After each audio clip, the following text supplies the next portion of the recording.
conversar com o missionário. Isso, e eu vou fazendo, vou montando o desenho, então tá? tá bom. Eu vou conversar. Olha aqui. Aqui nós temos... Isso aqui é uma cópia do jornal Diário. O jornal Diário é de Juazeiro, lá da Bahia. Ó, Juazeiro, ó o jornal aqui, ó. Esse jornal, ó, Diário de Juazeiro. Missionário está percorrendo o país para realizar trabalho de evangelização. Esse daqui é o Dia, lá de João Pessoa, Paraíba. Aqui. João Pessoa, Paraíba. Missionário visita cidades e prega a palavra de Deus. Esse é de Salvador, Bahia. Missionário peregrino. Ó, peregrino. Vamos mostrar aqui. Peregrino prega a palavra de Cristo em viagens pelo país. Tá tudo aqui. Então vamos conversar com ele? Então vamos lá. Deixa eu conversar com ele. José Antônio de Souza Filho, missionário. Bom dia, missionário. Bom dia, é um prazer, né, estar com vocês aqui na TV e expor aquilo que você me formular. Estou pronto a responder. Muito bem. Olha, eu até falei aí no início. Você tem assim, família? Você tem esposa, filhos? Família eu tenho, mas não esposa e nem filhos, né? Eu sou solteiro, moro com a minha senhora mãe e um irmão mais novo, em São Paulo. E eu fiz uma opção de não me casar, justamente por causa dessa missão. Eu tenho a liberdade para estar em outros países também. Estive em 10 países da Europa e percorro o Brasil fazendo esse trabalho itinerante, né? E então, que me dá esta facilidade de poder me locomover em vários países, porque se eu fosse casado seria um pouco difícil. E por isso eu sou uma pessoa que optou pela vida de solteiro. Agora, me conte uma coisa. Você enfrenta muita dificuldade, porque... Eu faço essa pergunta para você porque a gente percebe que quem procura fazer isso, pregar a palavra de Deus, sofre muito. É uma vida sofrida. Eu particularmente vejo isso como um desafio, não vejo isso como um martírio, né? O sofrimento. É um desafio que você tem que se comunicar com a sociedade. Meu trabalho é mais voltado às praças públicas, né? Com presidiários, prego para dependentes químicos. Como ontem mesmo aqui houve casos que eu falei com vários jovens, né? Inclusive fumando maconha, mas eu procurei me aproximar deles de uma maneira aberta, sem querer questioná-los, e trazer uma mensagem. Eles me receberam muito bem.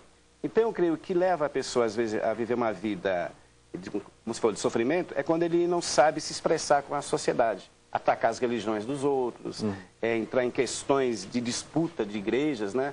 Então isso é que leva ao sofrimento. Mas quando você está na presença de Deus, e transmite uma mensagem de paz e de objetividade, as pessoas vão te entender. Então eu não vejo isso como um sofrimento, pelo contrário, eu vejo isso como um gozo espiritual, uma realização que eu encontrei, né, através dessa missão, que já fazem 33 anos que eu saio pelo mundo pregando o evangelho. 33 anos. 33 anos. Agora, o sofrimento foi quando eu não tinha esse conhecimento. Eu era um ex-viciado em drogas, um dependente químico, né? Era um hippie, vivia uma vida devassa, né? Era um inútil para a sociedade. Tá. Então, deixa eu te fazer uma pergunta. Tem muitas pessoas que não entendem isso. Falam assim, ele ali era isso, aquilo, aquele outro. Aquela era uma prostituta, hoje está aí falando de Jesus Cristo.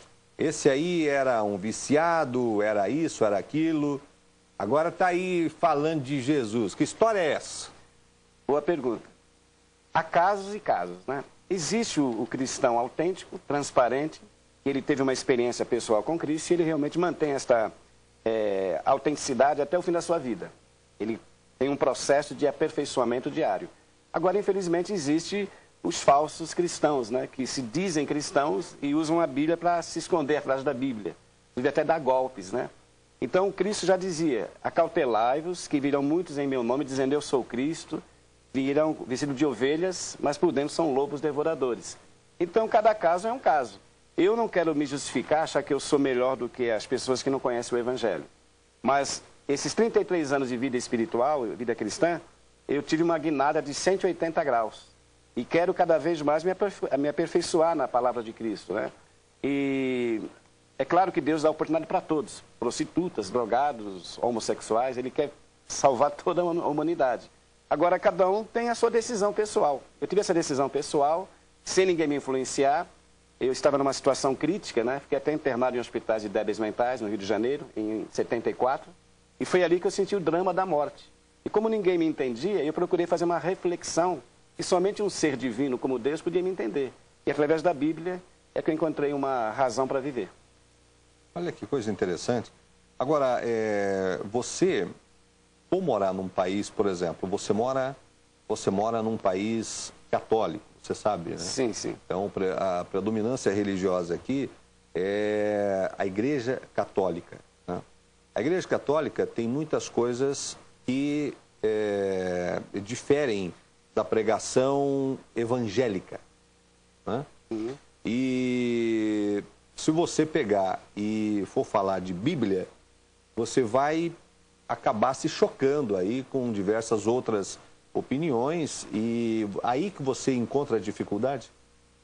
Olha, falando em catolicismo ou outras religiões, eu me dou bem com todas. Eu me dou bem com os católicos, os espíritas, os protestantes, porque eu sou um pregador e não fico envolvido com uma determinada organização.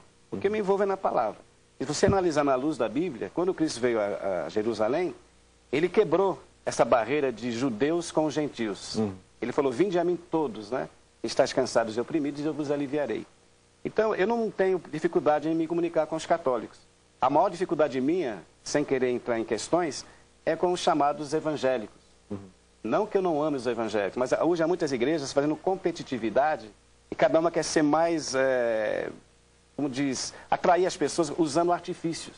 Uma melhor que a outra. Isso. Por exemplo, tem igrejas que, para atrair as massas, pregam um evangelho de facilidades. Aquele evangelho da teologia da prosperidade. A pessoa conseguir algo de imediato. E a palavra de Deus não propõe isso. A palavra de Deus propõe uma mudança interior, como Jesus diz. Salvação. Isso, buscai primeiro o reino dos céus e a sua justiça, e as demais coisas lhes serão acrescentadas. Tem gente que entra para a igreja para conseguir comprar um apartamento, conseguir comprar um carro. Exato. E outra, tem até terapia do amor para a pessoa arrumar um casamento. Né? E as músicas, nem músicas cristãs, são músicas, as baladas, né, da noite, vão para dentro da igreja. Infelizmente virou isso nas igrejas, né? Então, por isso que Jesus diz, nem todos aqueles que me dizem Senhor, Senhor, entrarão no reino dos céus, mas aqueles que fazem a vontade do meu Pai. Agora, quando você pega uma Bíblia, deixa eu te fazer essa pergunta, quando você pega uma Bíblia e começa a falar de Bíblia, porque você sabe que a maioria do povo não conhece Bíblia. A maioria, infelizmente, não conhece. Principalmente o brasileiro, que não gosta de ler muito, né? E eles não dizem assim, ih, Bíblia é coisa de crente. Bíblia é coisa de crente. Essa pergunta é interessante. Há muitas pessoas que, além de não aceitarem a mensagem da Bíblia, eles ironizam. Até me dizem muitas vezes, olha, pregador, como é que você prova que a Bíblia é a palavra de Deus? Isso é homem que escreveu, isso é papel, o papel aceita tudo. Aí eu respondo, os nossos documentos também são papéis. A carteira profissional, o SIC, o RG, todos esses papéis nos identificam como cidadãos. Ora, se um documento identifica um homem, a Bíblia identifica Cristo como rei. Por isso que ele diz, os céus e a terra passarão, mas as minhas palavras não vão de passar. Então a prova que a palavra de Deus é de Deus mesmo é a sua existência, a sua penetração em todos os segmentos da sociedade. Você vai em qualquer lugar do mundo, a Bíblia é o livro mais lido no mundo. Por isso que Jesus diz, a minha palavra é espírito e vida. O Zé Antônio, deixa eu fazer uma pergunta para você. Veja, você segue a Bíblia. Exatamente. Você segue a palavra de Deus. Estou procurando seguir no dia a dia. Tá. O que você acha de igrejas que dão muito espaço para experiências mundanas como psico isso, psico aquilo, né? Então tem muito isso. Então tem gente que vai lá tentando explicar a vida através de Freud, por exemplo, né? Freud criou a psicoterapia, né? Então Freud ele tenta explicar todas as coisas e tem muitos seguidores de Freud, né? Certo. Só que segundo a Bíblia, né, você entende disso, a Bíblia explica uma coisa e Freud explica outra. Correto. Então todos os que entram aí no ramo psico fogem da Bíblia. Exatamente. E também há igrejas, né, que usam a Bíblia uma espécie de lavagem cerebral. Ou seja, eles dizem, determinam a bênção se você colaborador na obra, Deus tem a obrigação de te abençoar. Ou seja, pressionando a Deus para que Deus possa solucionar seus problemas, porque a pessoa está colaborando, como se fosse um balcão de negócios, né? Então, sobre Freud, essas filosofias, né, isso também não tem nada a ver com a palavra de Deus. Cada coisa no seu devido lugar. Karl Marx disse que a religião é o ópio do povo. Isso eu concordo, que a religião entorpece, né? As pessoas, em vez de ter uma luz no conhecimento da palavra, elas ficam presas nos seus dogmas. Por isso que ninguém entende ninguém. Você vê que os próprios evangélicos entram em choque. Cada um defende a sua teoria, não há aquela abertura, aquela união, né, de todo mundo estar no mesmo propósito. Há uma verdadeira guerra de vaidades, né? Você vê, eu tenho mais abertura na mídia do que em certas igrejas evangélicas. Tem pastores, quando eu falo do meu trabalho, eles fecham as portas. Porque é um pregador de praça pública que fica pregando nas ruas. Isso não é admissível na nossa igreja. Queremos um homem de uma posição mais, né, dotada de teologia. E tem outra, pior ainda, tem igreja que se diz evangélica, cristã, né, tem cristã, só que não prega Jesus Cristo. Já viu isso? Claro, não prega comportamento. Então, chega lá, começa o culto. Aí, olha, a igreja é assim, você tem que fazer isso, você tem que fazer assado, é isso, aquilo e tal, mas não prega o evangelho. Você já viu isso? Exato. Inclusive, para você ter uma ideia, o apóstolo Paulo diz em Gálatas, capítulo 1, verso 6, que lá naquela época dos Gálatas, eles não queriam o evangelho de Cristo. Aí Paulo diz assim: estou admirado e de tão depressa passasseis do evangelho de Cristo para outro evangelho, o qual não há outro, mas alguns de vós que vos inquietam e querem transtornar o evangelho de Jesus Cristo. Então já havia isso no passado, no presente piorou. Muito bem. E aí, gente, ontem eu achei sensacional, só para encerrar aqui o assunto com o Zé Antônio, eu achei sensacional o que aconteceu ontem, né? Então, ontem, independente de religião, estava todo mundo na rua, católico, evangélico, né? E eu só sinto a toda poderosa Rede Globo que teve que se curvar em noticiar, porque mais de 5 milhões de pessoas saíram numa marcha chamada Marcha para Cristo, lá na cidade de São Paulo. Como eram mais de 5 milhões de pessoas, todo mundo noticiou. A Globo não gosta de falar nisso, mas acabou noticiando. Só que ao invés de noticiar, teve 5 milhões de pessoas na chamada Marcha para Cristo, começou a falar do problema da Sônia Hernandes e do marido dela. Foi isso que falaram ontem no Jornal Nacional. Olha, teve a Marcha para Cristo, foi organizado pela Igreja Renascer. Inclusive, a mulher está presa, o homem está preso lá nos Estados Unidos, eles estão presos, estão fazendo isso, e desviaram todo o foco. Entendeu? Que coisa mais absurda o que a Rede Globo faz.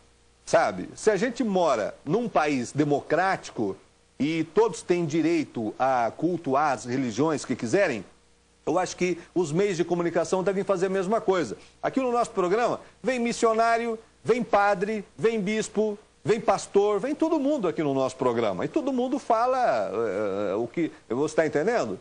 E os meios de comunicação devem fazer isso. Mas a Globo, não. A Globo insiste, sabe? Isso que eu acho... Mas tudo bem. O Zé Antônio, eu gostaria que você encerrasse. Deixa uma mensagem para quem está te assistindo. Ok. Eu quero aproveitar esses minutos para deixar aos telespectadores a palavra de Cristo é fundamental, como diz a palavra, né? Ide por todo mundo e pregai o evangelho a toda a criatura. Por que se prega o evangelho? Primeiro, Paulo diz: como ouvirão se não há quem pregue? E como pregarão se não forem enviados? Se existe o tráfico de drogas, os terroristas, né? Pessoas que levam pânico e tragédia para a sociedade, há o pregador do evangelho. Agora, tudo que eu faço não é nada mais do que obrigação, um dever. Paulo dizia: ai de mim se eu não pregar o evangelho, porque a mim foi-me imposta esta obrigação. E pregar o evangelho não é denigrir a imagem de outras religiões, ofender as pessoas, mas é servi-las com um alimento espiritual. Jesus disse: nem só de pão viverá o homem, mas de toda a palavra que procede da boca de Deus. Então eu sugiro que os jovens, que às vezes que procuram as baladas, as festas raves, né? Pessoas que até são ali vítimas de overdoses, em vez de preencher o vazio com drogas ou com promiscuidade, leiam um texto da Bíblia. A palavra de Deus é uma fonte de inspiração. Um exemplo, o Kaká, melhor jogador do mundo segundo a FIFA, rico, seleção brasileira, um dos jovens mais bem-quistos da sociedade, e ele crê no Evangelho, ele testifica que Jesus é a razão da vida dele. Não só o Kaká, mas vários jogadores da seleção brasileira, né, como Lúcio, Zé Roberto, Edmilson e tantos outros, acharam em Cristo a razão para viver. Por isso que Jesus diz, aquele que procura, encontra. Se você procurar nas páginas da Bíblia a resposta, você vai encontrar. Desejo um bom dia e agradeço pelo esse espaço. Muito bem. Deus abençoe, missionário. Prazer e agradeço. Ok.